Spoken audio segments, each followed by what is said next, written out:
I was diagnosed with PTSD, and I'm like, what the hell is this PTSD thing in me? I want it out. I want to understand this PTSD because if is that my identity? Is that who I really need to be? Or am I in the state of post-traumatic stress disorder versus I am a post-traumatic stress disorder person for the rest of my life? I Mm. chose to believe that I was not.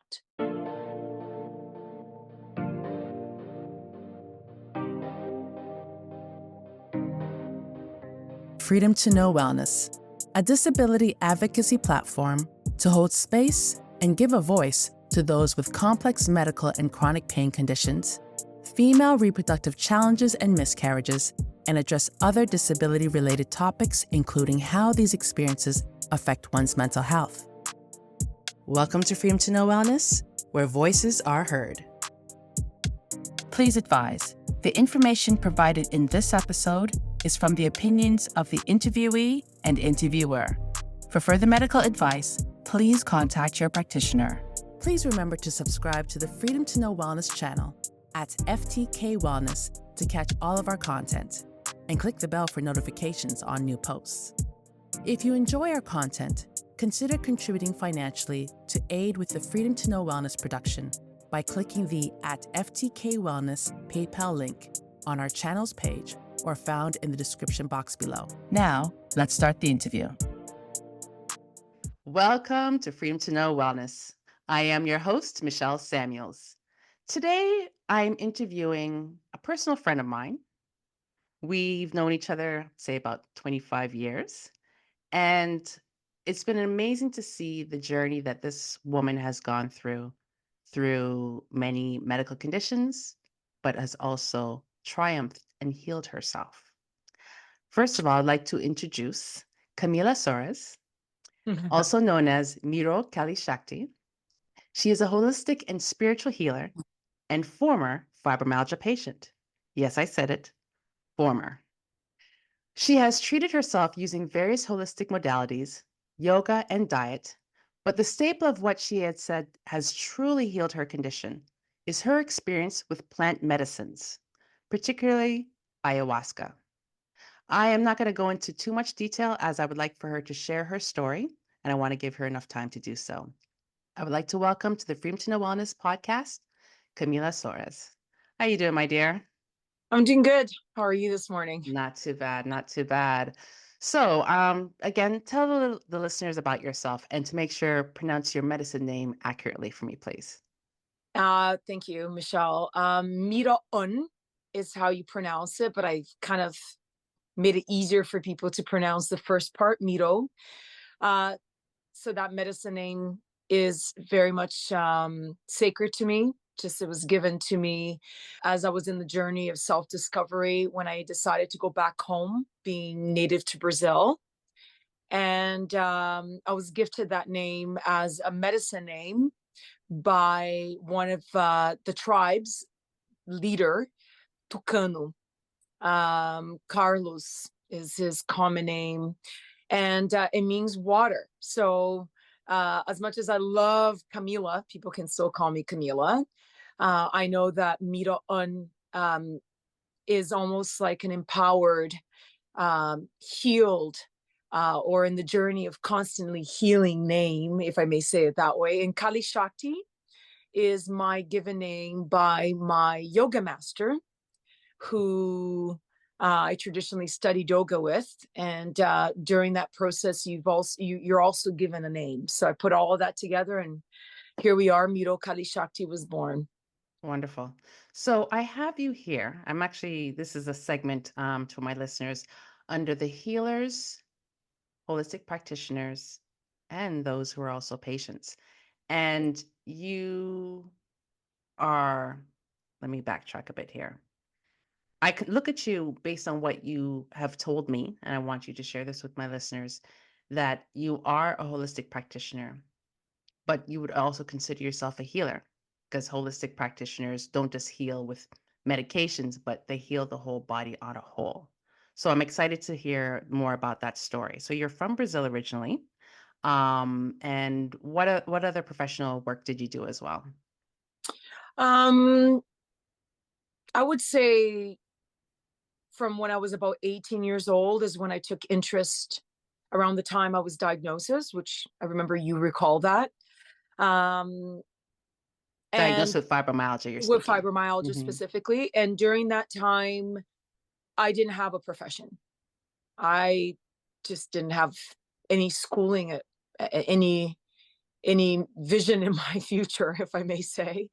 I came from really hard conditions, so I didn't really see a way out. But what I did see was the ability to study food. And I know it was the beginning stages of all of my directional, I guess, intentions towards healing myself is when I started studying the basics of nutrition. This is going back 25 years ago, where technology wasn't as accessible. I had to go to the library. I had to go to secondhand bookstores. We didn't have like Google PDF for free. We didn't have access to any of that. So my journey into becoming a wellness practitioner, which is what I would say is what I most identify with from a career perspective. Outside of that, I also would say I consider myself an artist, but my main focus was how am I going to heal myself from this thing, Yeah. this physical pain that seems to also bear any other that bears many other, I would say, obstacle to think of anything else besides pain and what am I going to do to get rid of this. So I Right. think my focus has always been really to study and deepen my knowledge in holistic practices, but that also has that great tie in to my ancestor being from Brazil.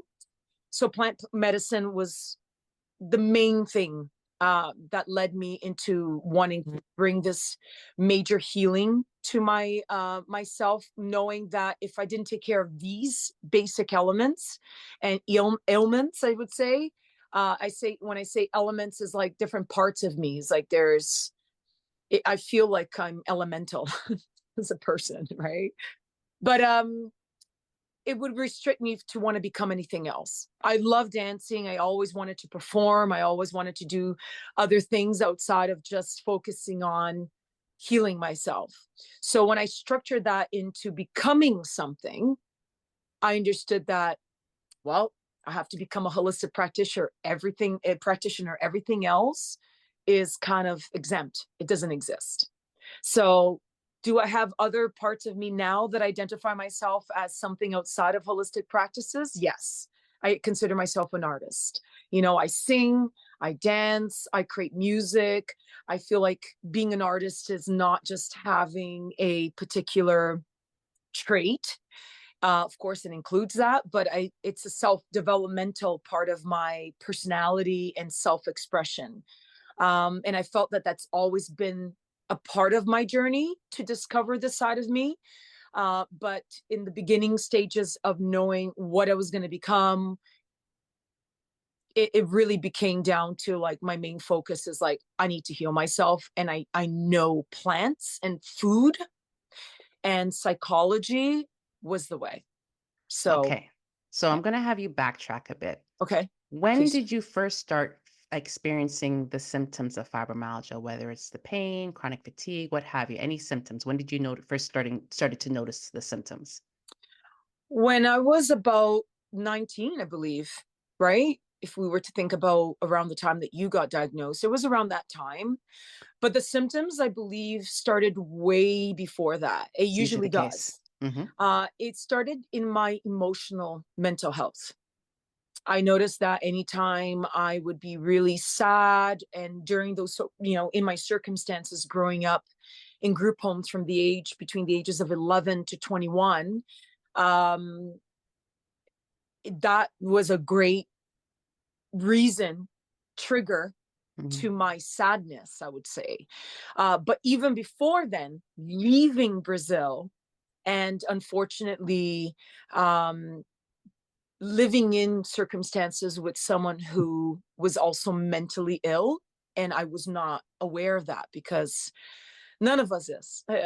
We didn't have much information in the 90s, in the 80s about mental health, right? Yeah. So I believe that it started with my understanding that I need to take care of my mental health in order for me to, or seek mental health assistance of any way, in order for me to start understanding that there was a body-mind connection. So I don't Mm. know. I would say it really started when I was about, I would say when I left Brazil, You when started I was having the pain. 9. Yes. Yeah, it was emotional pain Emotional pain. for Yeah. sure. It So was you were not emotional pain. so you were 9 years old when you came here and you started experiencing the emotional pain. And you noticed that there was the mind body connection. Did it start off with just anxiety, depression, what have you? There was a lot of anxiety, of course, because I Hmm. didn't know where I was going to live next. Yeah. Not speaking the language. English is not my first language. I had to learn that language because I was exposed to my native language. And then coming to Canada, I was exposed to other languages. So I lived really in a world that I'm thinking Portuguese is my only communication to my Hmm. feelings. So a lot of the time was when I was in the circumstances of the group home, I was restricted in one way or another in my communication and sharing what I was feeling. So I suppressed a lot of that in.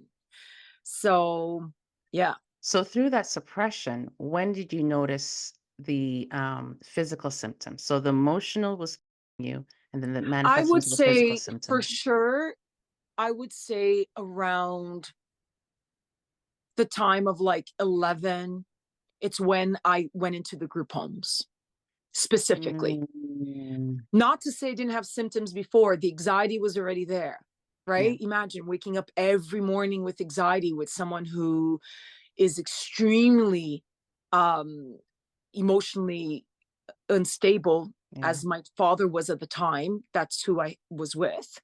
And for sure, I would not sleep at night. I would have belly Mm. aches, right? Oh God, I yeah. didn't really have friends, so I didn't really have any opportunity to speak to anybody about what I was feeling. I was always afraid. I was always very scared in my body.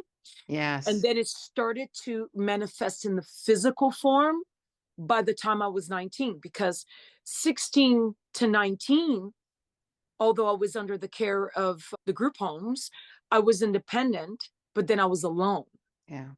Yeah. So I had um, searched for ways of me receiving support, people in my life. And that's when I believe that's when I was looking for community. Yeah. And that was around the age of 16 when you met me, Yeah, you're about 17. 16. Yeah, 16, 17, you're Yeah. about. Hmm. So I was around that time, and that's when I met you guys.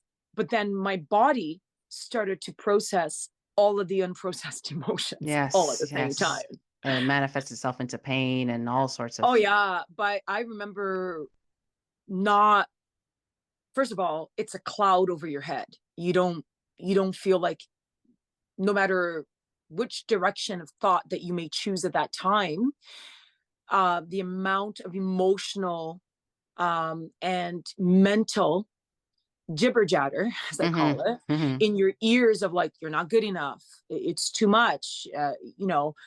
You don't have enough support. You're alone. You have no family. It's like you believe these things because evidently you know that you really don't have those things. But when I saw that my body and I started to feel these sadness, I started to voice them, and I knew there was something wrong because I would Yes. wake up in the morning with a lot of just upper body pain. Anxiety attacks would happen. I would Hmm. have to Hmm. show up at the hospital going, look, I don't do drugs. I didn't drink until I was 23 years old. Yep. Like I Hmm. didn't take any medication because it scared me, because in my culture, especially the way I was raised, I never took medication for anything. We never heard of these things. Right, So to right. me, my grandmother used to give me teas, you know, Same thing in my Jamaica. grandmother used to Everything, make me a some type tea of and I bush would calm tea. down and slow down. Like, I don't know. Yeah. And then all of a sudden these people want to pop a pill in me, Yeah. and I'm like, I don't know about this. What do you mean? I take this pill and I'm not going to have control of myself? That's weird. Yeah. I'd rather just stick to cannabis.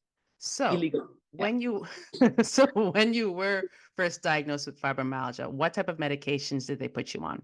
Oxycontin. And you know what? It was so Yes. disturbing in how they approached this, because the first thing my rheumatologist told me at Western Hospital, to be specifically, Mm-hmm. I'll never forget this because it traumatized me a little bit.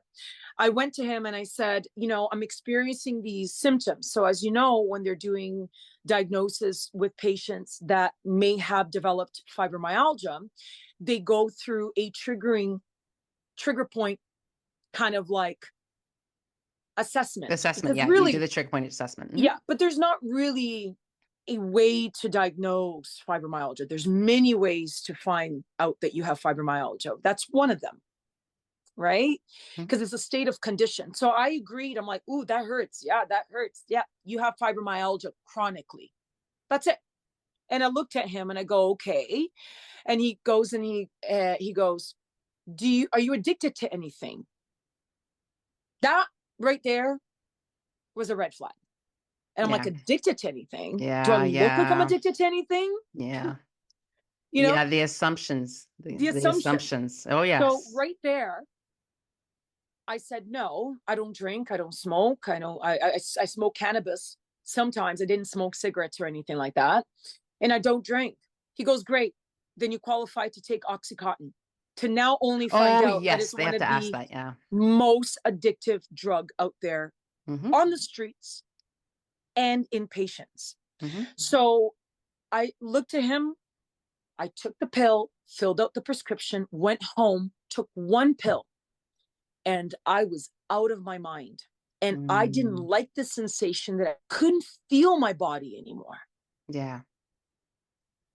And I grabbed those pills and I threw them out. And never again did I take it.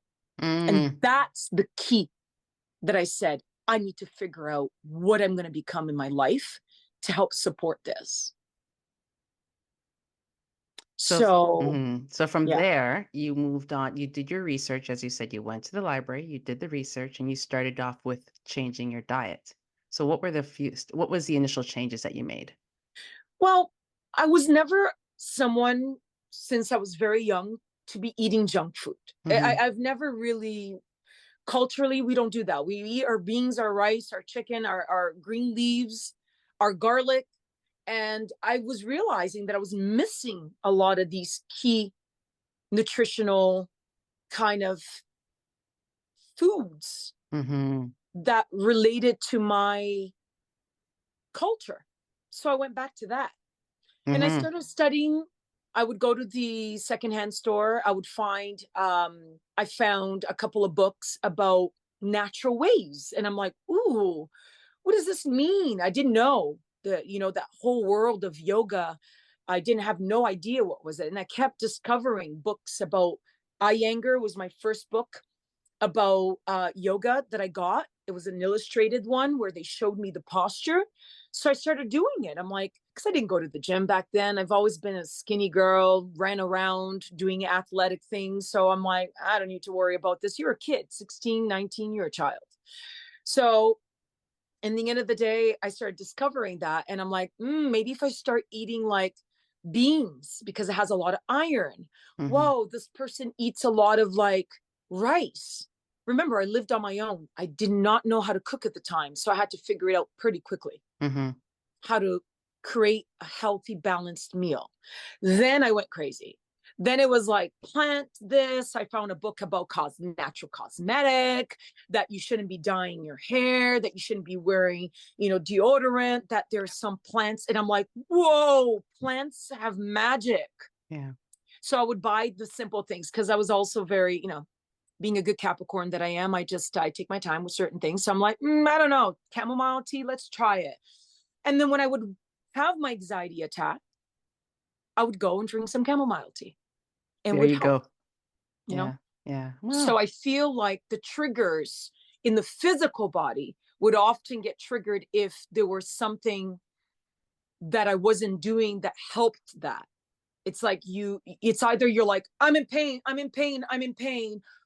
But then I understood inflammation. What is Hmm. inflammation? And I started kind of like dissecting nutrition and how I would approach nutrition that way. More educational versus I'm going to put myself on a diet. I never did that. Exactly. Exactly.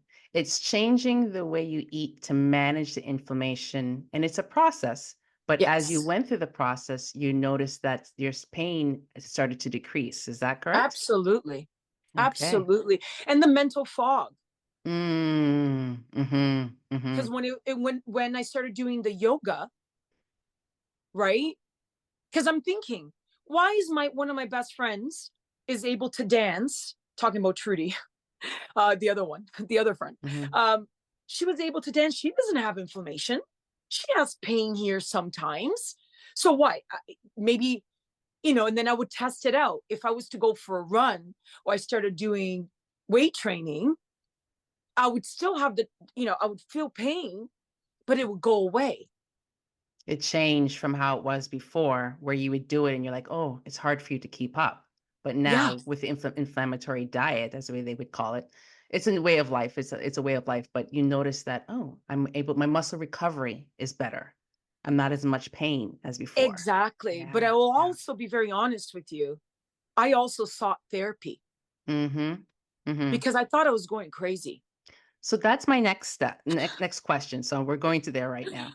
So when you sought therapy, for example, for me, I'm at the hospital, they send you to a pain clinic and they send you to do CBT through the hospital. Now, did you have that support from the medical, from I think it was Toronto No, Western? They never no. provided you any of They that support. provided me with just, I was having a hard time sleeping. And as we Mm-hmm. know, Mm-hmm. having quality sleep resets and balances out your adrenals, Yes. right?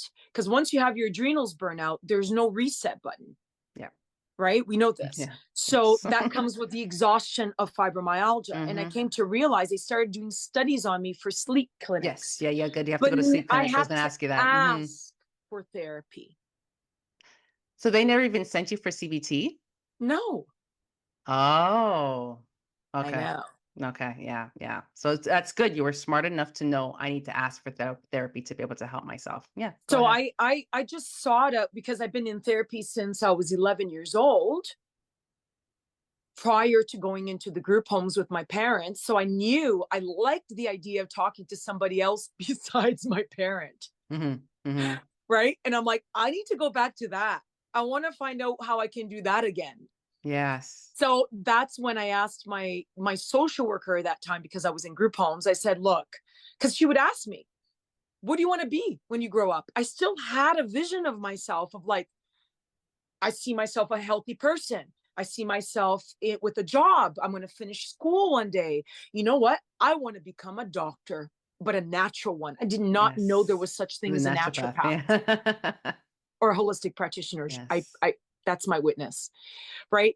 I was very simple minded because I didn't have the communication. English is not my first language. I didn't know how to research this stuff. You remember me. I had to always ask for help with certain things, still do. But in the end of the day, that particular process, I had to ask. So I went to art therapy because I knew it was very important for me to express myself. And I already told my psychologist that because I asked him, am I going to go crazy if I don't take these medication? He goes, no, you're one of the most sane people I know, but you need to take care of your emotional needs. So I want you to express how you feel. I'm like, I don't have anybody that I like that I can express how I feel. Put me in contact with somebody. He's like, oh, there's art therapy. I'm like, perfect. That's my language. Let me draw my feelings out into a piece of paper, which I still do today. Yes. And that is part of the CBT. What's it called? Part of the treatment process. Yeah. I remember we had to do that, and I thought, oh, something arts related. I got so excited. That made me excited. How do you decode what the person really needs during Mm, this time, right? So I right. thankfully, and I thank, my ancestors for that, for giving me my guidance system, gave me an alert to go, you know what? Maybe, and as we know in the studies now, there is a body pain, body mind relation to symptoms. So I Mhm, started triggering that because I knew I've had severe accidents growing up, mhm. but And I know that could be the contribution to a lot of my symptoms. But then I was able to separate. I'm like, oh, I have this little glitch here of not knowing how to do things because I know I had a rock to my head as a child. You know, it created some kind of aversion where my synapses and my whole nervous system is out of alignment. Why Mm-hmm. didn't anybody tell me that? Oh, Why they didn't tell wasn't you that? anybody telling me about, you know, Oh, things like adaptogens? We yes. didn't have the information. We didn't have the knowledge. Medical system is not prepared for these things, but now we do. So now I go into therapy, and that's when I knew that I started to make a lot of the connection. The moment I remembered I was traumatized, that's where my PTSD came in. I was diagnosed with PTSD. I was going to ask you that question. Okay.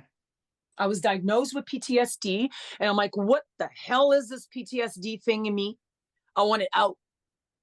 I want to understand this PTSD because if is that my identity? Is that who I really need to be? Or am I in the state of post-traumatic stress disorder versus I am a post-traumatic stress disorder person for the rest of my life? I Mm, chose to believe that I was not. right. Right. I chose to believe that no way. In this case, everybody has post-traumatic stress disorder on the planet Earth right now.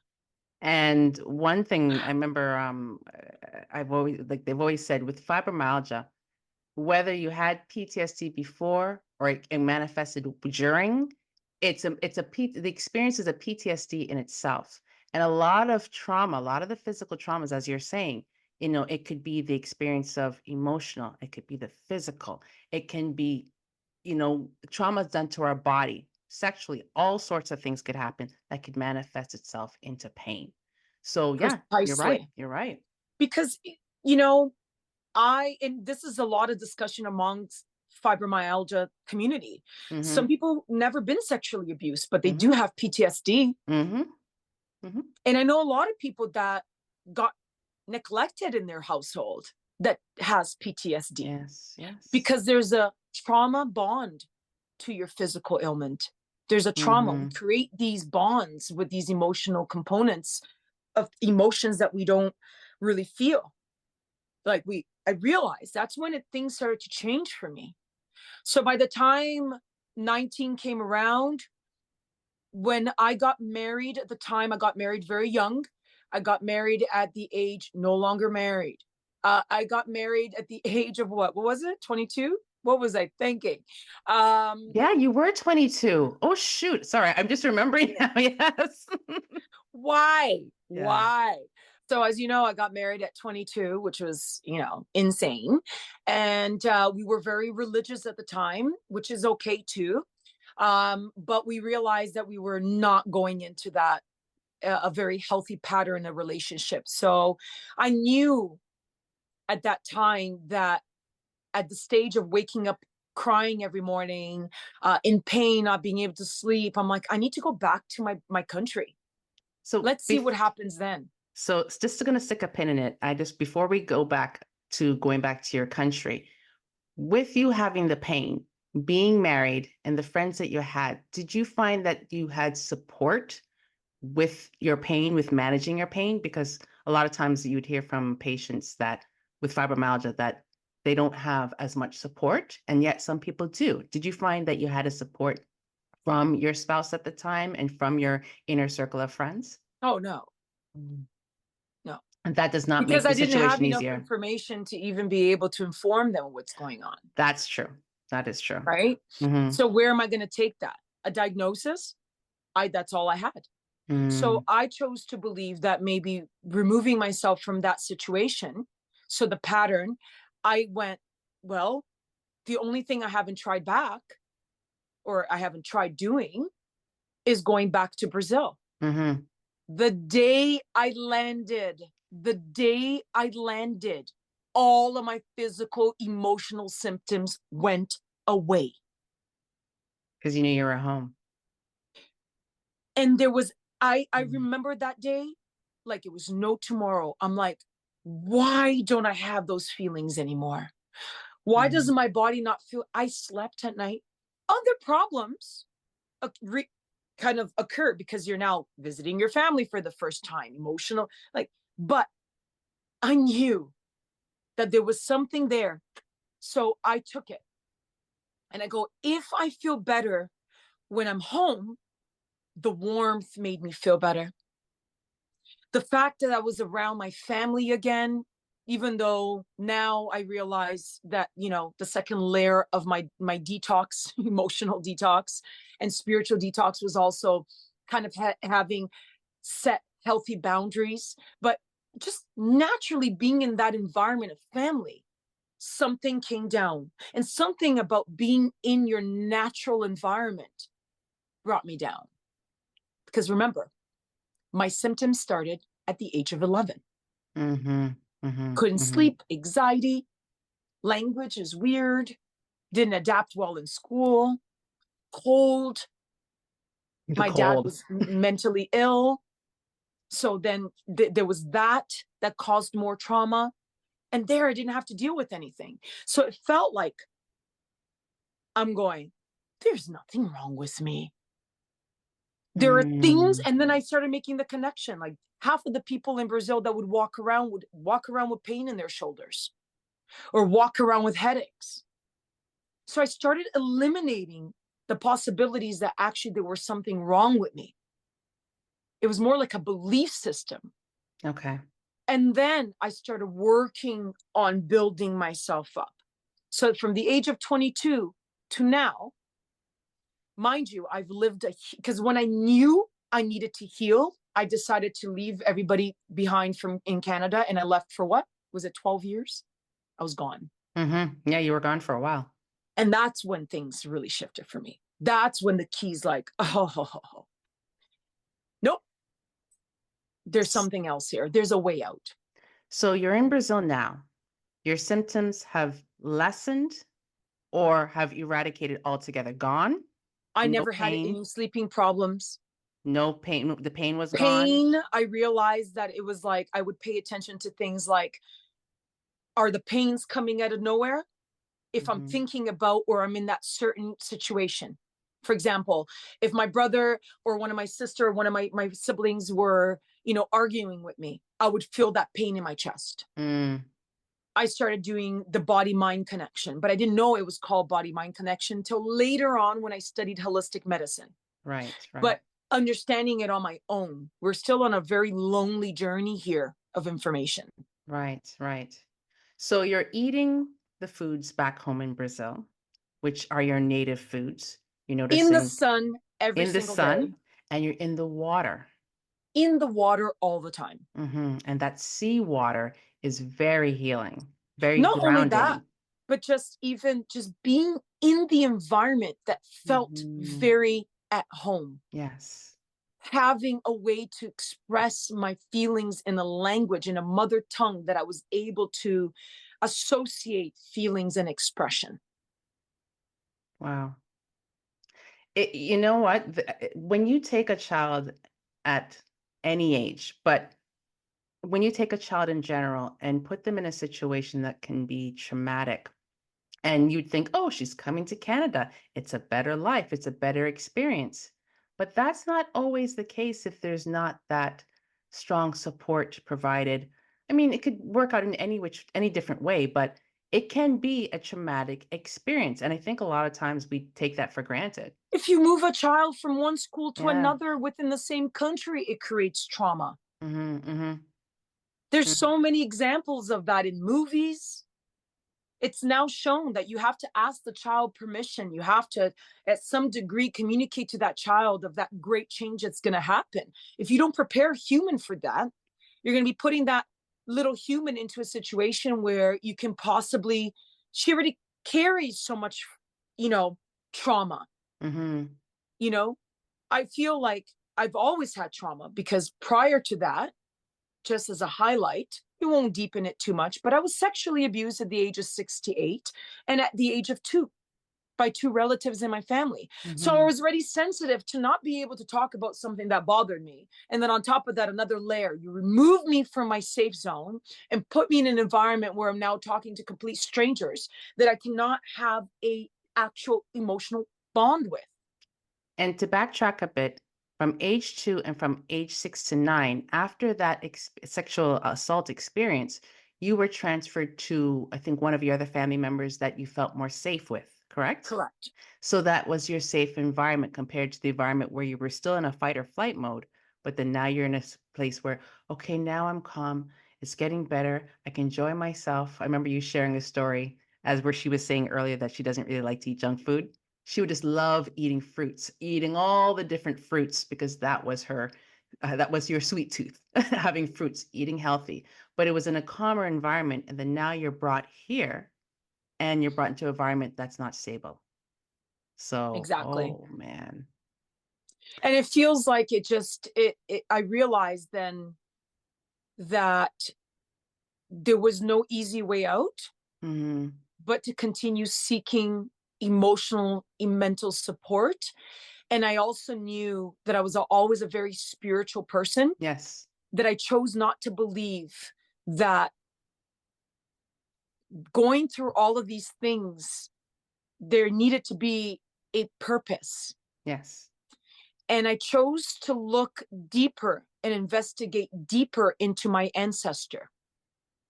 Because these horrible acts and these horrible things happen to many people.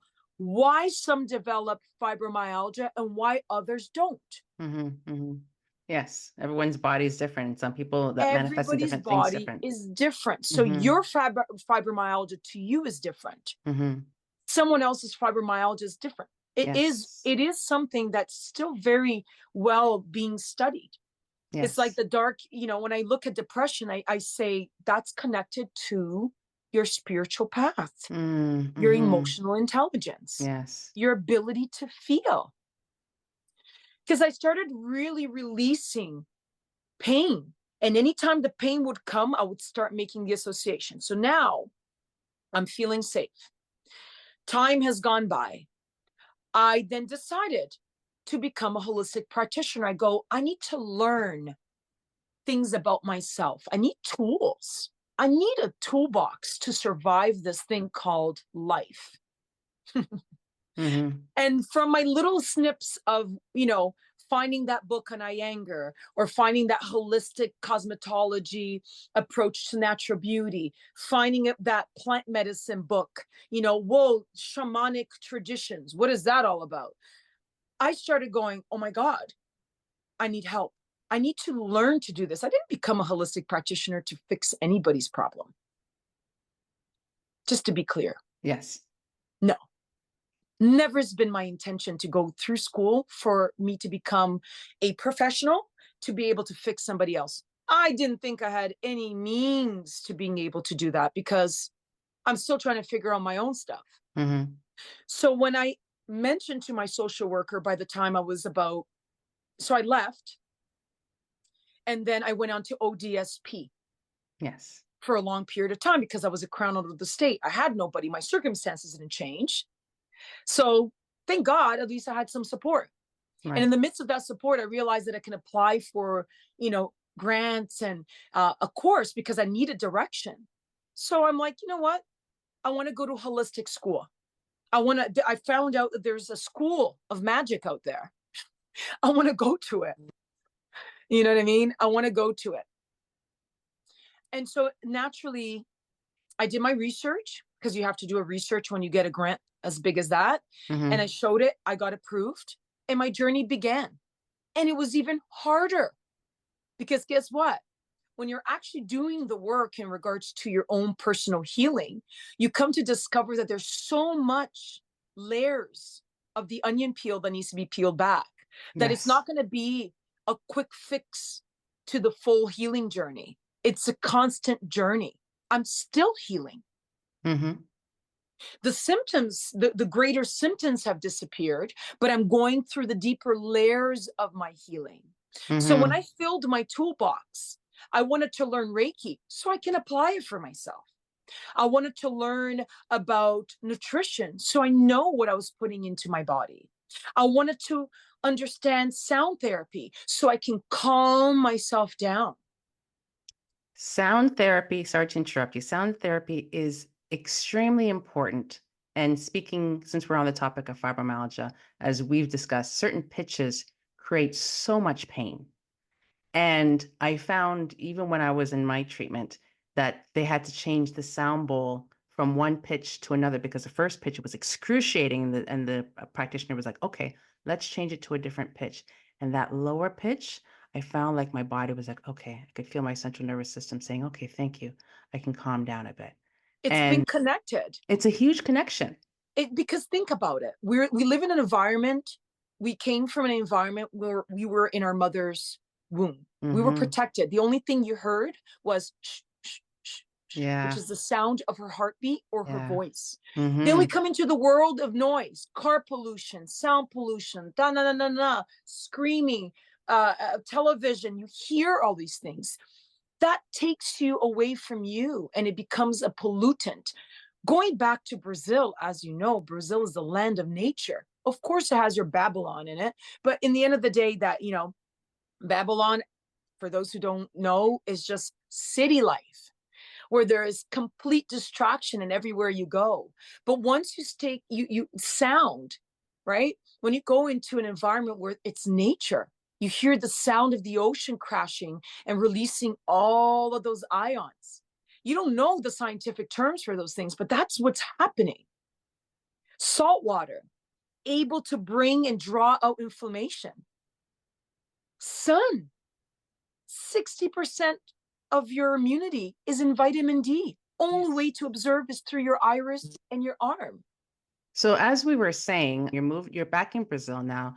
You were talking about the ions and the benefits of how the sun, the vitamin D, the ocean making a difference in regards to our healing.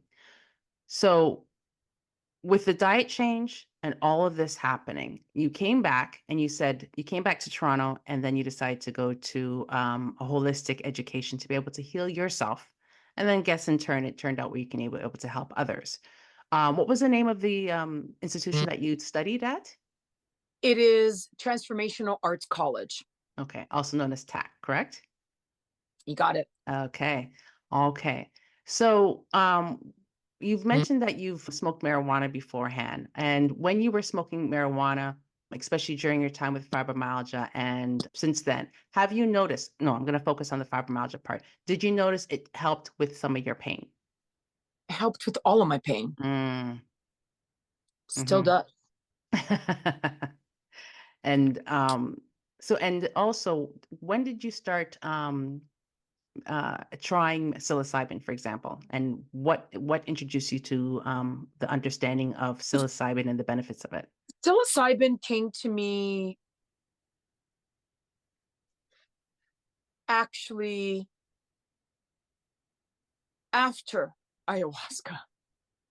Okay, so let's back up then. Okay, all right, so let's back up. So just to make sure that the listeners know, yes, you're of Brazilian descent. You're Brazilian, Afro-Indigenous. but you're Afro. Sorry, Indigenous. exactly. Yeah. And which indigenous tribe do you hail from? You mentioned that you received your medicine name.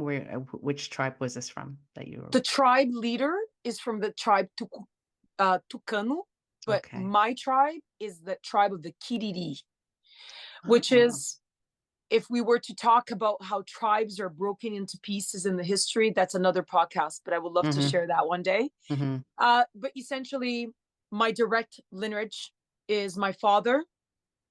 So my grandparents, his parents, are indigenous from the northern part, indigenous, red skin, from the tribe of Kiriri. And on my mother's side, African, that's my grandfather, was African and indigenous. We do not know the trace of his indigenous, my great grandmother, because she was stolen from the rainforest. There's a lot of that. Yeah. His father is an African man. And my grandfather married an Italian Argentinian background, so European, because we all have that European blood mix because of our history. But predominantly bloodline, direct line, my grandmother she's Black. My grandfather is Black, and my grandparents were Indigenous. My father's an Indigenous man. Mm-hmm. So that makes me Afro-Brazilian. I was born in a very particular part of Brazil, in the northern part, that draws in that history. I was born in Sao Paulo, but then again, I only lived there until I was 6. And then during that time, I was taken from there and I moved to Bahia with my grandmother. And there's a great difference. City life to, they say you're not from where you're born. You're born into the family that you're from. So like if your family raises you as a Black family from Jamaica, that's how you are relatable to culture, not through where you're born. Exactly. So the Okay. reason why I asked that is you mentioned that you did a lot of research in regards to your ancestry to be Yes. able to understand your healing and your experience now trying ayahuasca. How were you first introduced to ayahuasca? I was still in Canada, and there's a medicine woman who at the time worked in documentaries. And believe it or not, it was a Russian woman that sat down with me amongst other Brazilian friends. They're like, have you done ayahuasca? That would really help you. And I'm like, what is this ayahuasca thing? And I started doing research. And I'm like, I need to go to Brazil. It's the only way to do it. And that I have one good friend, one of my best friends from Brazil. She knew I was interested in doing, and I said, I'm not going to look to do it. The invitation will come to me. So the invitation came, and she's like, look, I had some boundaries in that. So I said, if ayahuasca, from what I research, it should be done in nature. It should be in an environment directly with these people that touch the land and know how to make the medicine. Because I saw in Brazil, there's many types of groups. And I will, like any other religion or any other belief system, there's going to be the shadow, the good and the bad and everything, right? Mm-hmm. Mm-hmm. So I knew I had to be very careful, but I trusted, and I trust my friend. So she invited me, and she's like, we're going to go on a hike in the land where the medicine concentrated in Brazil is at. So plant medicine people, including the government, the indigenous community, because there's organizations for ayahuasca in Brazil, right? And there's a lot of that happening even more now. That there are certain places, concentrated places. So that place was one of the places. So I knew I was in an environment that I could trust. So we went, hiked through the land with the shaman. The shaman, cacique, are the people that take care of the land. They don't have superpowers, okay? Pajé are people that are the medicine people. Okay. And at this point, I did not meet a pajé. I met someone who was taking care of the land and had been ordained to take care of the plant and serve it and prepare it. So I was in my first journey.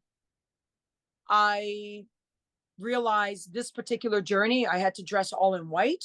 I sat down around a table. I saw this huge photo of this Black man with a hummingbird and this other bearded white guy. And I'm like, what is going on? But the medicine, when I took it, it went into where it needed to go. It went directly into my trauma. Mm. And my friends saw the exact same thing. We went to the same place. I will not get into the details of DMT and how it works in the biochemical of your body. That is a different podcast.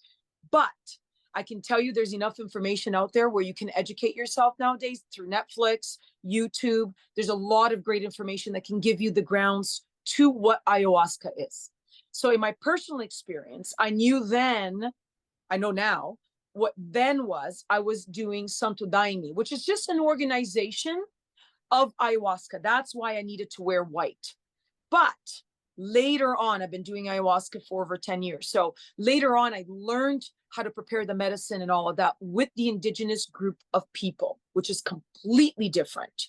But these two paths are actually good ways of actually being introduced into ayahuasca. So I had it this way, which was very similar to Christianity in a way, because it related to God, Jesus, Christ consciousness was all in there. So I saw my trauma.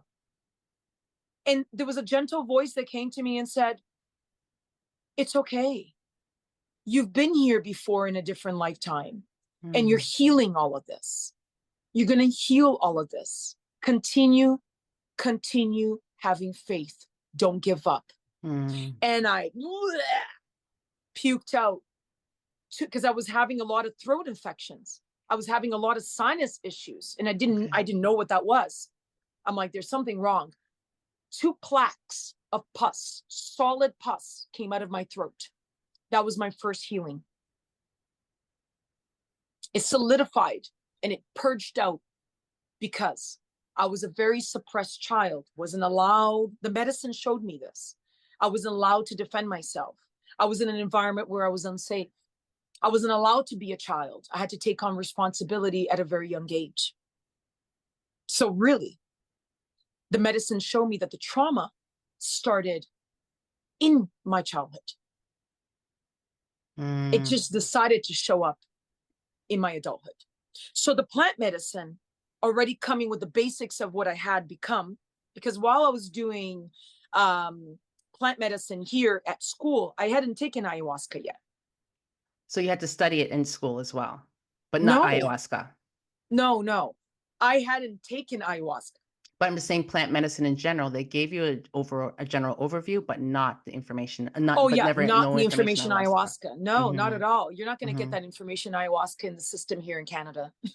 So, but now maybe people are starting to, see differently and look at plant medicine with a little bit more respect. But imagine my head. I can tell you exactly what was going through my head. What was that? Wow.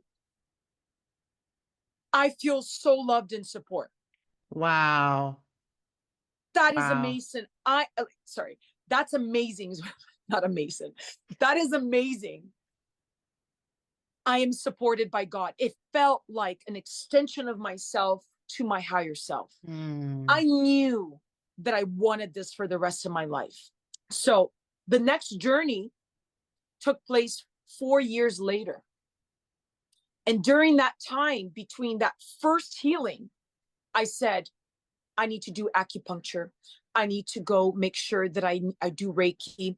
Then I came back to Canada because during that time of ayahuasca, I was just visiting Brazil and I lived there for 1 year. Then I had to come back. This is an 18-year span, by the way. Okay. So when I came back after my first ayahuasca experience, I realized that I'm like, I need to continue plant medicine. That was my key. Okay. So I'm like, okay, this plant is going to be my psychologist because it seems to figure out my head faster than me. It really felt like it was just a key. Like 1 year of therapy, all in one ayahuasca purge, we call it. Right? Because everybody's scared of purging. Oh, I don't want to vomit. I'm like, you vomit drinking too much alcohol. That's even worse for you. That's even worse. How many of us, stupid, me many times, over drinking, not knowing my boundary.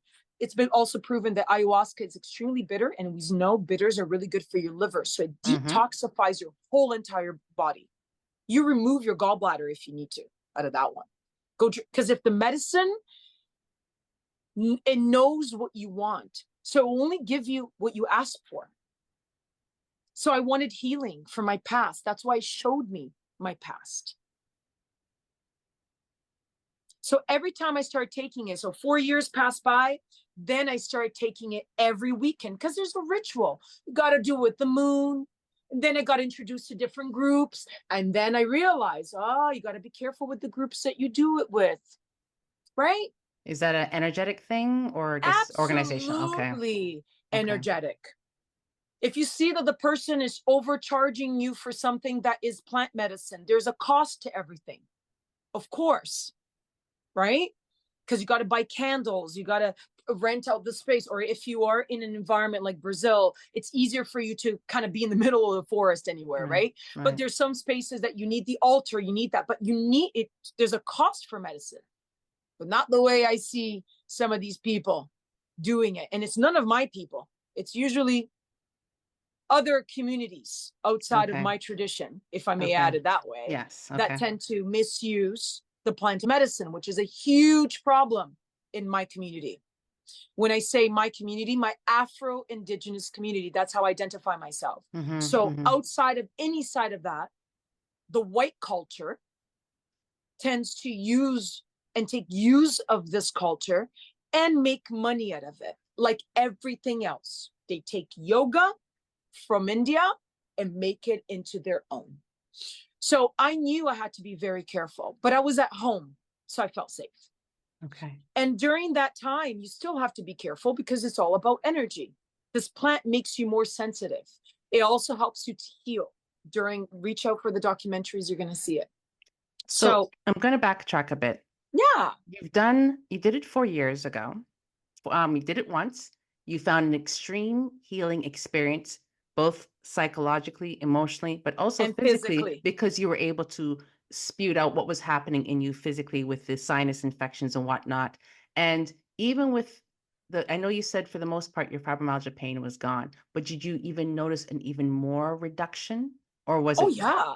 after the Because, ayahuasca? Yes. of course, for me, this is for me. And every person's going to be, approaching their dis-ease with something different. Right. But for me, it was definitely making sense why my symptoms started to go away, because I started making that body-mind connection. And that And the helped towards medicine, it. exactly. And all the medicine did was show me what needed more attention. Take care of your relationship with your father. Make sure you set healthy boundaries. Disease comes into the energetic body because we don't know how to set boundaries. You can also look at it as a cell that's there to protect you, right? It's the same thing with your energy.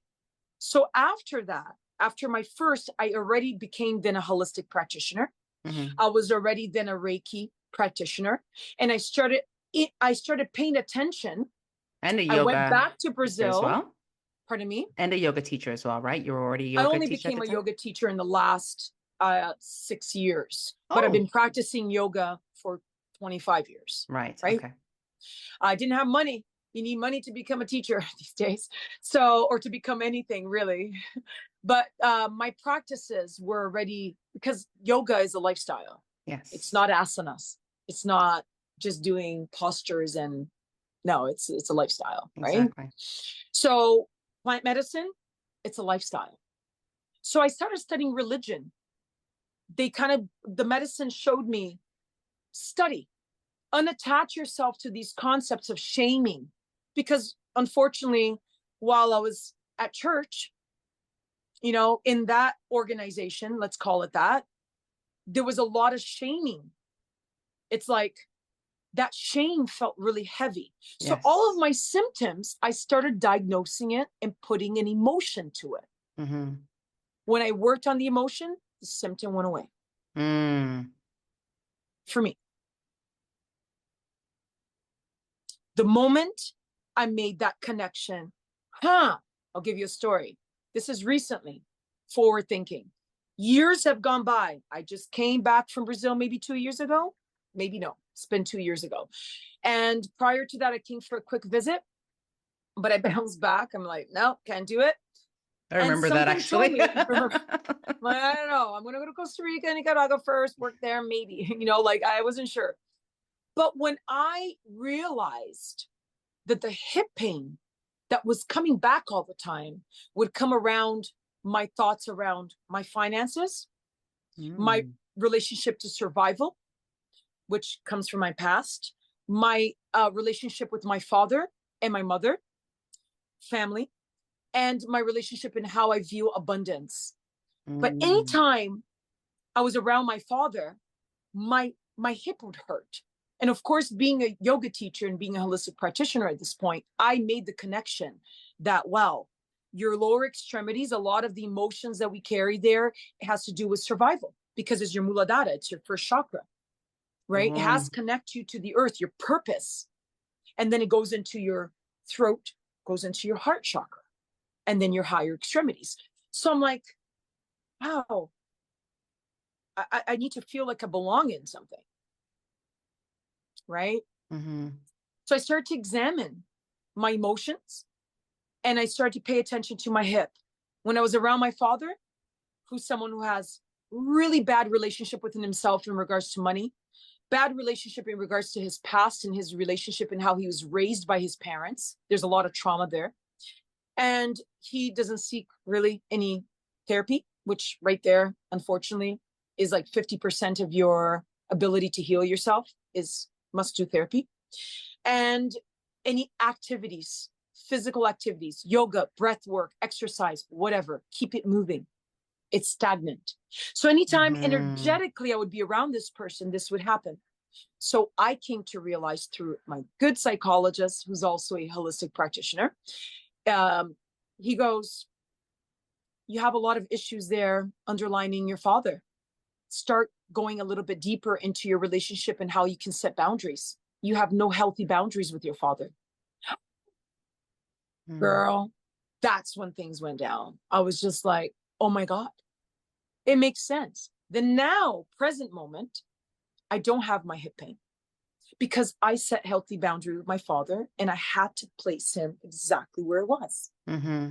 And through family constellation in my therapies, I came to find out that relationship dynamic was of a 12-year-old child being my father, his inner child, and myself trying to be a child because that's what you look up to as a parent, but that's not what I was looking at.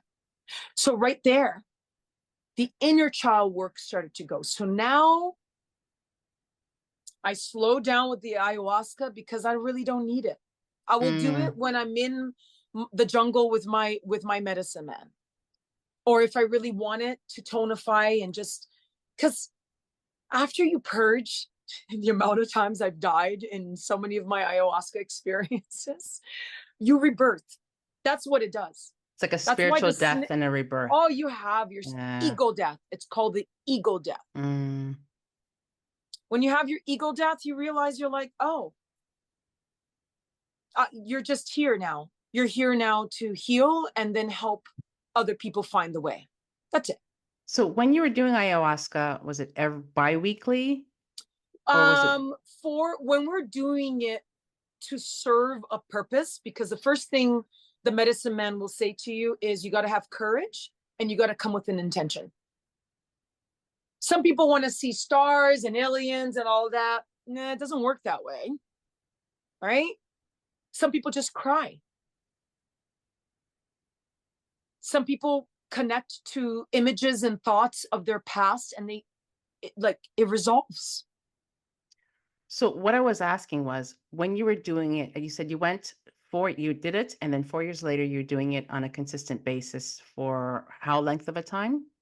It really depends on your issue. No, but I'm speaking, yeah. Mhm. I did it by week. I did it on the weekends. It's usually twice a month Okay. on a So, weekend. It's because you have to do a preparation for that. There's a right. diet that you need to follow, right? You can't be drinking alcohol. You can't be drinking 2 days or the day before, especially if it's your first time. You got to go through a strict diet. No energetic interaction with anybody. So if you have a partner, if you're married, no sex, no red meat, no alcohol, no sugars. Eat very Okay. clean because Okay. your body is physically going to go through a detox. Remember, ayahuasca is not just for the mental and the emotional and the spiritual. It's a body, mind, and spirit connection. Exactly. So you're So getting if a full people want detox. shortcuts, they usually just want to do it for that purpose of having a hallucination. That's not how it works. You're going to be slapped with the reality of your past and things that you haven't dealt with on the subconscious level. So, So I would take it because I knew I needed to heal myself. And I was developing a cancer in my uterus, which I was at the very beginning stages of it. And plant medicine was what it purged out. I uh-huh. saw my cancer. That's another story.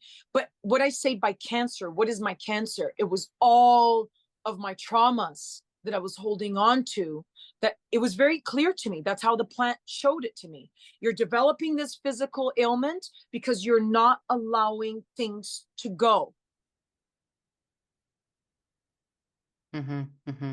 So, So doing it that frequent benefits if you're doing it for a purpose in your physical, emotional, and body and spirit. mental, spiritual healing. Doing that frequent for a set amount of time is beneficial. Absolutely, because Mm-hmm. you're also getting detoxed. I got rid of like I healed myself. I used to have like issues with like my menstrual because I was developing this disease. Mm-hmm. Mm-hmm. And then I started Mm. using plant medicine and ayahuasca to shrink whatever thing that was there. And my body used to show symptoms of it because you can just Google that and it'll show you the symptoms. All of it started to go away. And it went away. I don't have any painful menstrual cycle, have not lost my moon cycle. It's like I look up to the sky. Okay, I know it's my moon and it's on time. I don't have any cramps.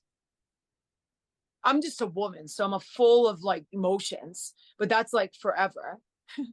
You know, I don't have PMS symptoms.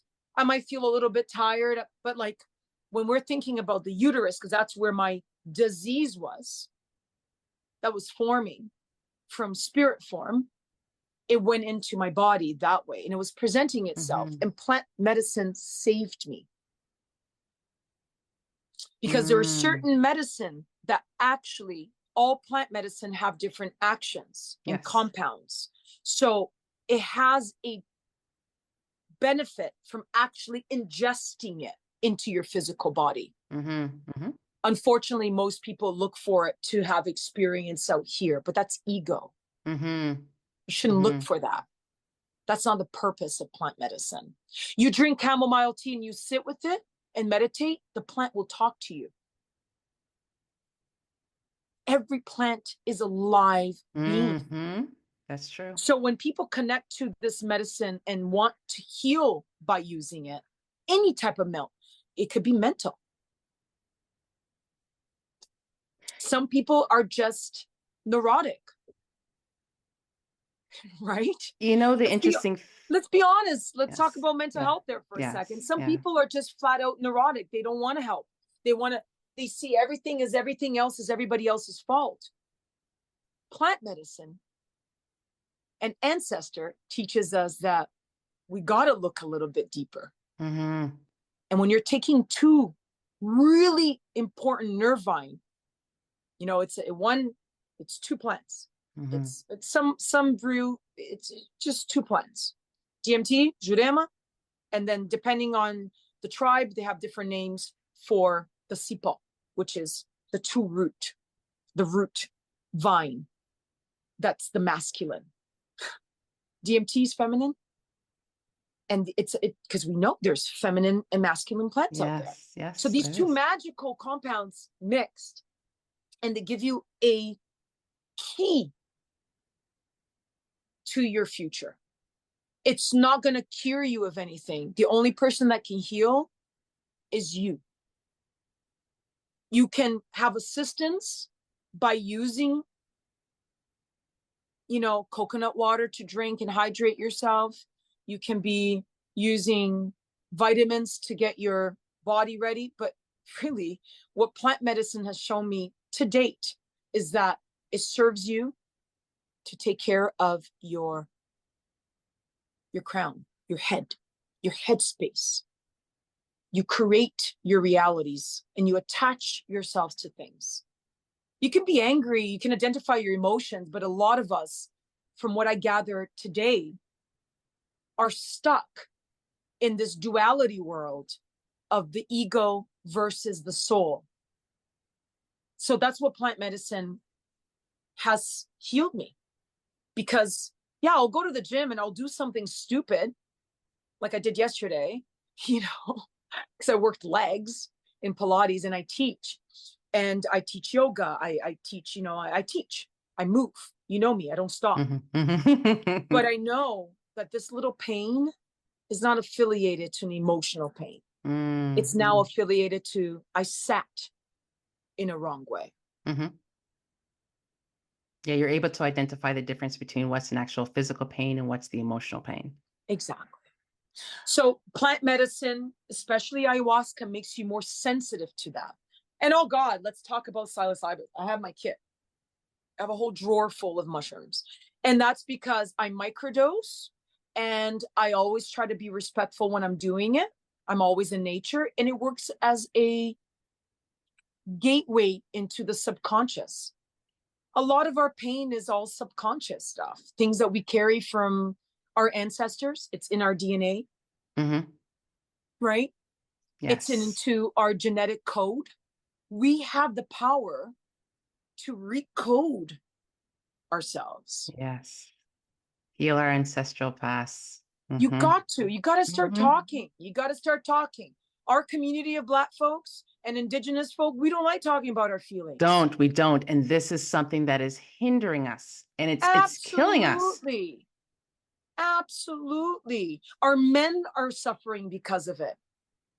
Our women And are we're suffering. conditioned by culture. We're Yes. molded by culture.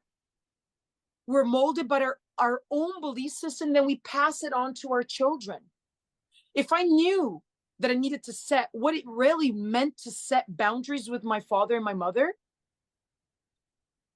when my therapist told me what I needed to do, he suggested, because no therapist should be telling you anything, but like, he's like, you gotta like cut it away.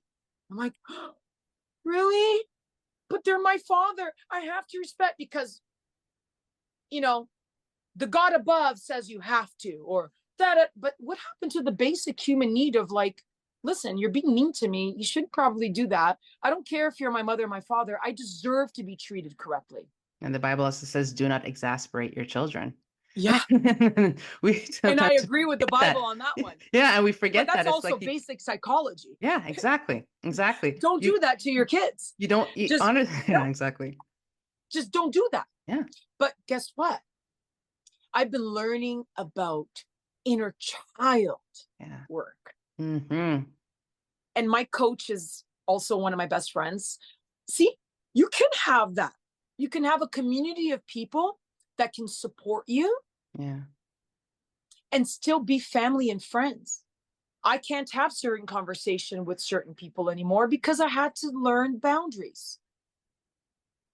I wish I could be that way with my family member there, but I can't, because they cross my boundaries. So self-love, self-reflection, identity of self, belief systems, you're molded from when you're born to have your parents' belief system, whether you are a Catholic, whether you're a Christian, whether you are a Muslim, whether you are Hindu. It doesn't matter. All of that is a molding. Most of us don't know what to choose in order for us to believe in. But one of the things that we don't often believe in is in ourselves. The same way our ancestors didn't have the voice to say that. Now is the time for us to heal. Black brothers, start talking about your feelings and learn techniques. Have those tools in there. Heal those wounds so we don't repeat the same pattern that your grandparents did. Because you can mirror that. Just look at our ancestor 50 years ago, 60 years ago, not long ago. They're molded to be a very particular way. Mm-hmm. I can only talk about my race, but I can also talk about what I see in just people's homes and their belief systems. Yeah, as human beings, just going back to ancestor in general, how do we heal that? And it goes back to the food. How do we heal our bodies? Stick to what your body knows. Go my back to your Brazilian ancestral folks, way of if you're eating. living in Brazil, keep up my beans and rice. Just keep it up. Keep up that environment.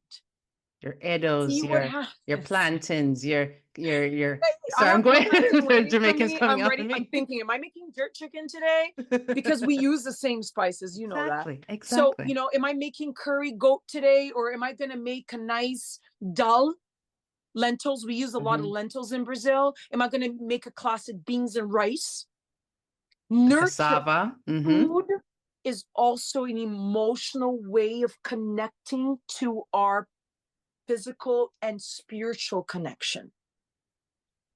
Do you think people that have or struggle with eating disorders are really happy while they're eating the thing that they don't like the most or they love, but they're overdoing it because it's an emotional kind of like void that they're trying to feel in. Literally, they're trying to feel. So they fill themselves in with things that are not good for them because there's a disconnection to their emotion. But imagine every time that you eat that food and you're like, wow, maybe this ties into gratitude too, right? Maybe disease and like some of these things. Listen, folks, disclaimer, I'm not saying that if you got hit by a car and now you're in a wheelchair and the symptoms are like, well, now I'm going to do ayahuasca and my legs might move. Maybe. There's been people that cured themselves from a lot of things. Miracles happen every single day. And guess what? It has nothing to do with religion or your religious belief. It has to do with consciousness. Bring forth the things that are unconscious to the conscious state and see what happens. See what happens. What is the worst that can happen?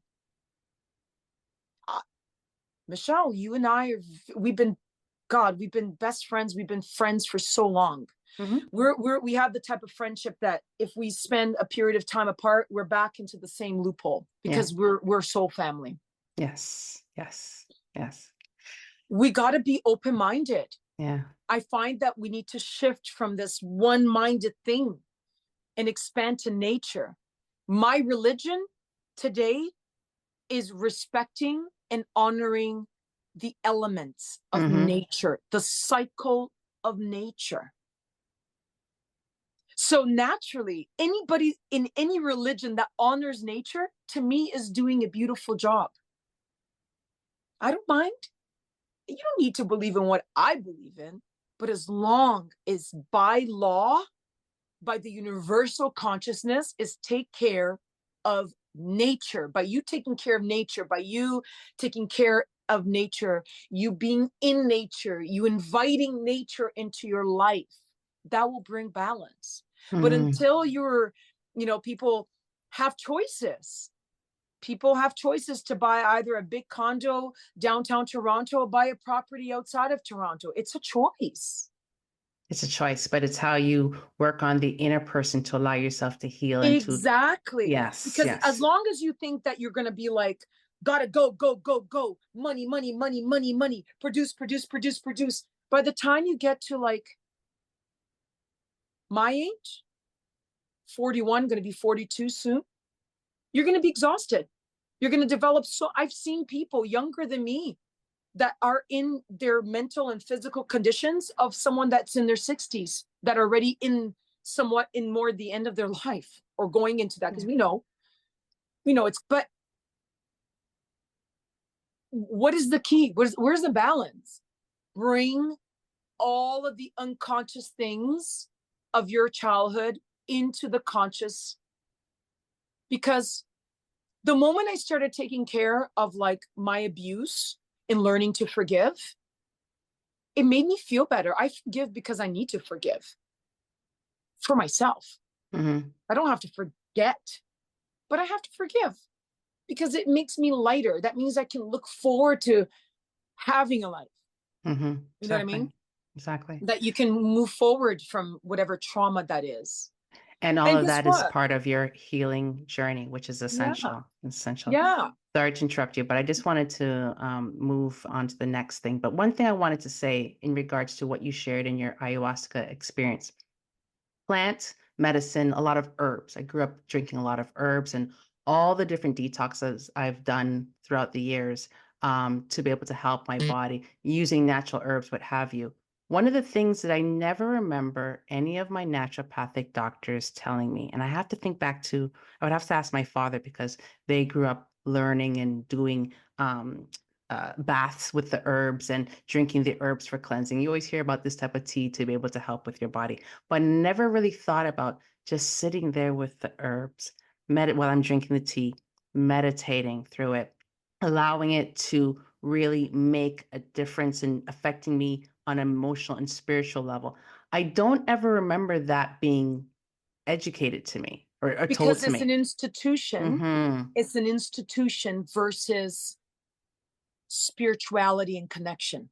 And my first experience, really, that I'm aware, it may have happened when I was a kid or when I was younger, but ooh, so I'm just realizing something that my aunt had me do, and now I'm understanding what she was saying. It wasn't made clear, but it makes more sense now. But my first experience is when we did the cacao ceremony, and I'm thinking, chocolate tea? We're having a spiritual experience with chocolate tea. I mean, mind you, it tastes great. Grew up drinking it, what have you, but really understanding how that calms the central nervous system. And I understand the science of it because I know it's very high in magnesium, which helps to calm the the muscles from firing. It calms the central nervous system in that respect. But the spiritual benefits of it, I never fully understood that, yes, food, all the natural resources is for spiritual benefits.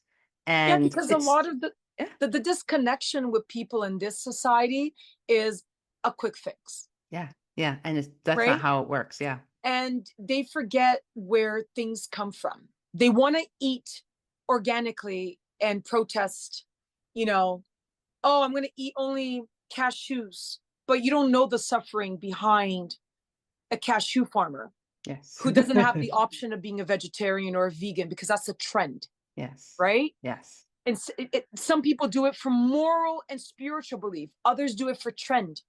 Others do it because they think that's what they should be doing, but they're not paying attention to their body because it's not for everyone. I was a No. vegan. I was a vegetarian. I adapt to a balanced lifestyle. I Mhm. can go days without eating meat. I'm not much of an eat meater, never have been, but I know it's important for my body. That's me. That's me taking responsibility for my belief systems and not projecting it to somebody else. Exactly. Quick fixes. How many people do we know will go to a fancy restaurant? This tastes good, but they will maybe choose nutritionally that plate looks maybe balanced. But there's other people that choose, they don't care what they're eating. I'm hungry. What are you feeding? Is the Right. question. Right. Right. What emotional, energetic parasite do you have there that you're Mhm. not seeing? And even the thought of, like, even when you see whether Christianity, Islam, Judaism, what have you, when people would pray for their food, we're just like, it became a tradition. But do you understand that spiritual connection when you're eating the food? When you pick the herbs, like now, every time I go pick my herbs, I say, thank you, thank you. I pray and I thank you and I bless the herbs. And then I pick them, I make my tea, and I make that a spiritual time. But And sweetheart, as you are resonating with that, remember Reiki or just being thankful, they did the test. There's scientists that's yeah, already proven when you pray into water, it changes its vibration. that's exactly what I'm trying to say, because that's something that I There you go. learned. I did learn that. Sorry, this is where I'm saying going back to my memory. I did It's learn okay. that back in, actually, shoot, way back in 2003. I did learn that. And that's something that I would start to, put my hand over and pray my intentions over the water and drink it, or just general prayers, what have you. But it's the importance of having that intentions over your food, that it changes the whole vibration of it. And I've noticed such a difference. I've truly noticed such a difference. And this is something that people can't take anything for granted. We are energy. We are energy. Everything's created. We are created beings. Our bodies, the food, it's energy. And so it's meant for our healing. So you're right. What are we doing? We just wolf down anything, especially when it's artificial and it's not doing us any good. It's a consciousness. Yes, Being it is a grateful is a consciousness. constant state of being. Yes. When someone also chooses to have a nice home, have a nice job, have nice clothes, nice glasses, but doesn't have the consciousness to go out of their own way and consciously go to a farmer's market or choose to, I'm going to, do this organically here. I got to be sustainable in that way. It's a self love. It's a consciousness. It's an imbalance. I know Yes. many people like that. They have the nice shoes. They live in a nice apartment, but you open their fridge, nothing. I'm going to just Yeah. pay my way into health. Of course, now there's restaurants that you can do that. And if you have the money to go, but let's be honest. It's expensive. People are in that ego trip. Some people can. Millionaires, by all means. But then go to somewhere that you can sustain that. Yes. Most importantly, the connection with our food. Magic happens in the kitchen. Even for you to prepare your tea, you have to boil the water. You're in the kitchen setting for you to make the magic brew. So when you're making the effort, okay, I don't know how to cook. That's why I go to restaurants all the time. Then learn. Make the effort to learn, because that is self-love. That is self-awareness. Exactly. I didn't know how to cook. Girl, and you had to learn. I tried cooking chicken a couple of times when I was like 19. And I'm like, oh God, I think that bird still bleeds. Like, I'm not sure. Did I get the timer right? I did it until I learned how to cook.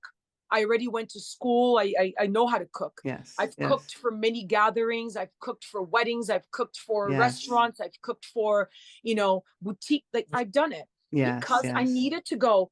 It's essential for my well-being. It is essential. And that's a key thing. That is a key thing. So I would like just to, just because we're a bit short for time, I want to make sure that the listeners can be able to get a chance to experience one of your practices that you do with your patients or even with yourself, just to give like about a 30 seconds or a minute worth of whatever type of treatment that you'd like to give an example of part of your services or what you do for yourself. I will be honest with you. I always rephrase that, because what I do for people is I try to just share what I do for myself.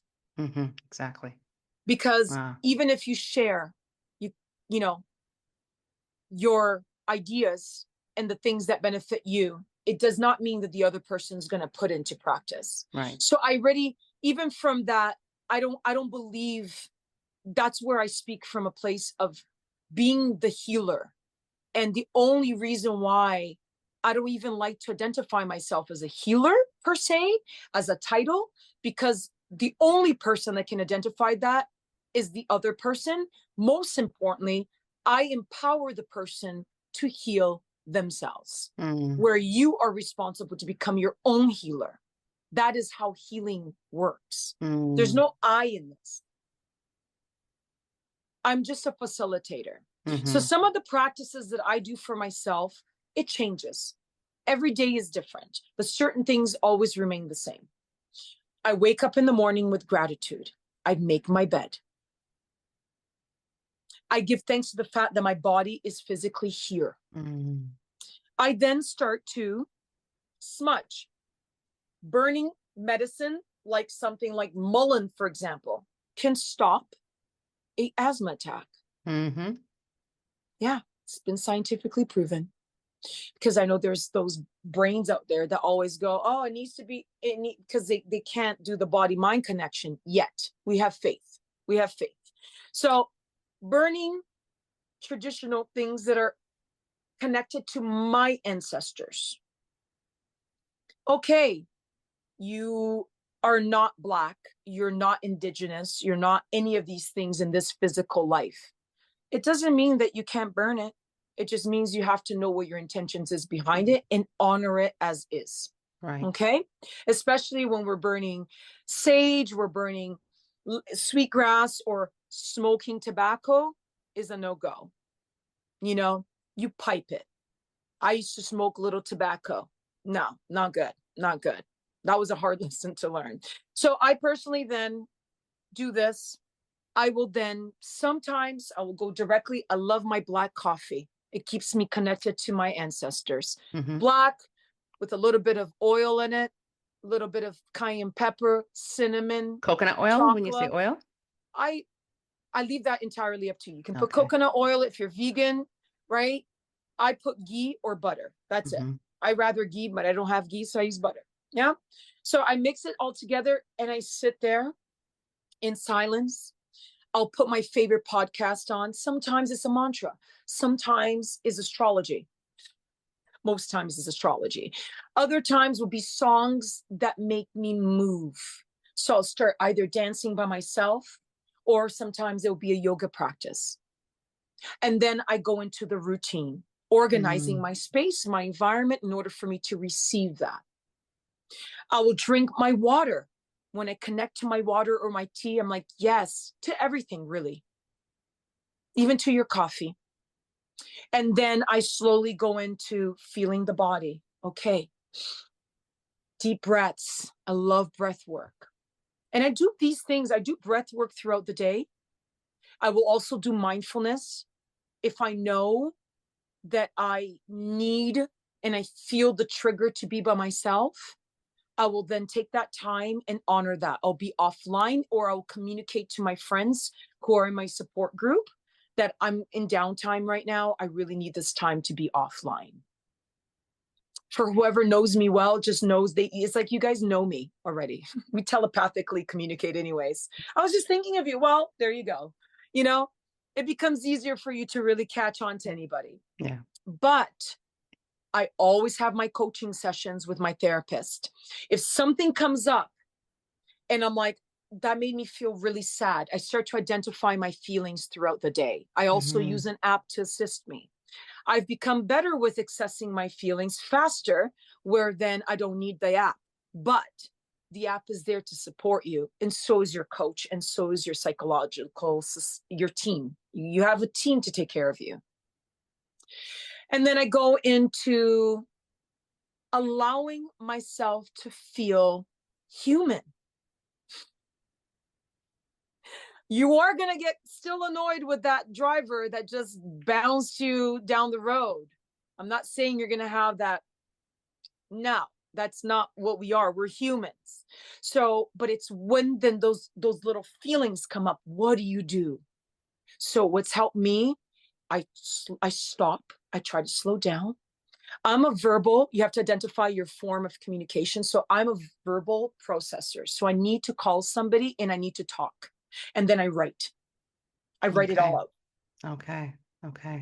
Great. So every day is different. Yeah. But Every it's day is consistently every day. So at least you would sometimes apply different breath work, different Reiki Absolutely. techniques. Tai Chi one day, capoeira. Learning something new is really good because it works on your, self-confidence. So I'm like, I'm going to do capoeira. It's part of my ancestors. Why not? Yes. I do Afro dancing already. So I'm like, ooh, capoeira. Yeah. I need to learn how to feel strong within myself. I can identify what my body needs. Right. So do And you I mind, take care of my inner child. which is important.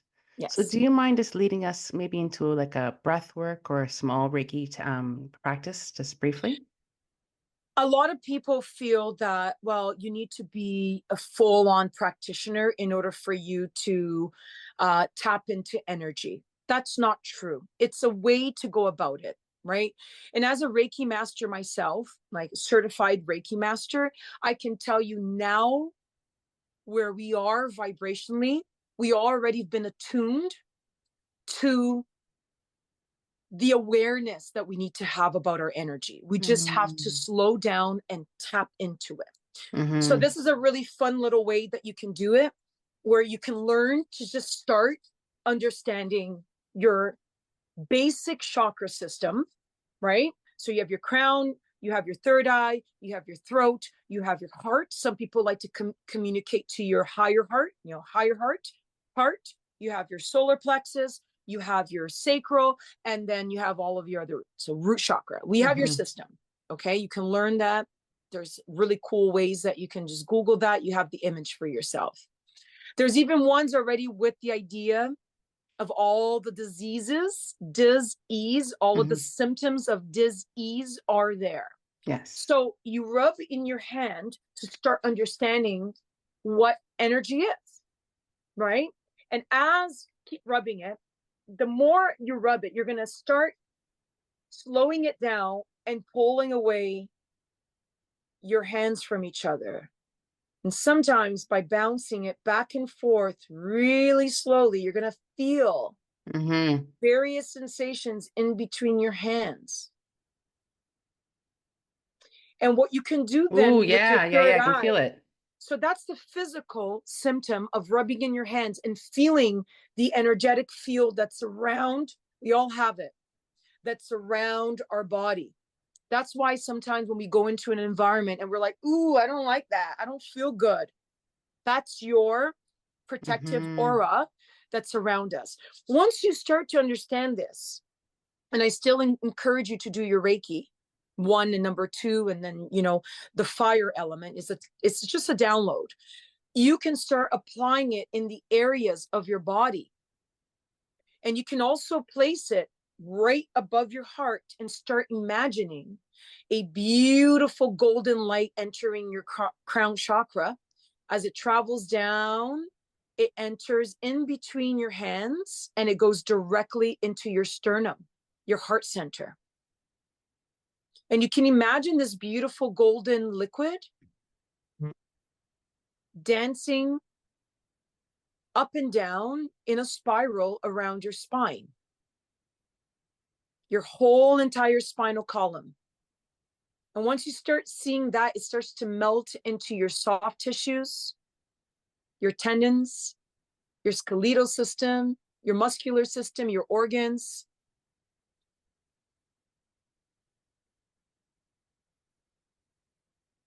Start scanning. Most importantly, finding a space where there is no judgment to what you feel. If you feel a discomfort in one particular area of your body, allow that golden liquid to hold space there. Let it fill it up. See it start closing up the wound. So some of these practices, you can go on and carrying these images, and just that is mindfulness that comes into a very gentle meditation. Once you have your Reiki 1 and 2, you can start actually applying it on the physical. You'll feel it even faster. Mm-hmm. You've received Reiki, you know how that is. Yes. You can do it at a distance once you develop. So it's all, everyone is capable of doing this. There's not one human being that can't develop. They're already born with this gift. I call it the gift. Because the moment we start doing that and taking care of ourselves that way, we're bringing a consciousness to our subconsciousness and bringing forth. And the Reiki is going to reveal things that need to be worked on. Mm-hmm. And it has to do with the mind. So these are some of the mindfulness. I usually do this mindfulness during my yoga classes. I also do it for myself every day. And sometimes, I'll be honest with you, I'm in the middle of the subway system and I'm having a moment because that person just like rubbed me the wrong way. You know those feelings? And you're like, gotta let it go. Sit down. Breathe it out. You sit down, close your eyes. And the more you practice this meditation of just the basic of leading for 5 minutes, start with 3 minutes. Start with 1 minute. Yes. You start with 20 seconds. And you build it up from there. Right. And right. every single day, you'll realize that when you're in the subway and you're in that situation between, you know, cussing that person, telling that person off, to holding your tongue, which is an exercise for emotional boundaries, you go into that space of, and